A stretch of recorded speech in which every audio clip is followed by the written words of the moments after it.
Авиацията навлиза в най-значимата си ера след появата на реактивния двигател. Китай вече води в автономията и Ханг превозва пътници без пилот на борда. Компании като Autoflight се стремят към пълна сертификация още до края на 2026. Тоби превръща градския шум в тишина. Техните апарати са 100 пъти по-тихи от хеликоптер. Archer подготвя масови услуги в Дубай, превръщайки полета в ежедневие за всеки. Beta Technologies залага на гъвкавост с модели за вертикално и конвенционално излитане. Дизайнът е ключов. Безкрилите модели са перфектни за кратки и бързи градски скокове, а версиите с крила предлагат по-висока скорост и обсег за междуградски полети. Енергийната еволюция е тук. Хибридните системи преодоляват лимитите на батериите.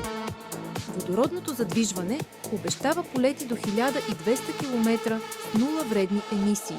Това не е само такси, и VTOL революционизират логистиката и автономните доставки. В критични моменти тези апарати стават линейки, превозващи органи и спасяващи животи.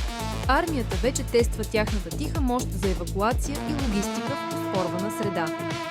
Структурата се променя, вертипортовете са новите гари на нашето небе. Ден първи на новата въздушна ера е тук. Бъдещето вече лети над нас.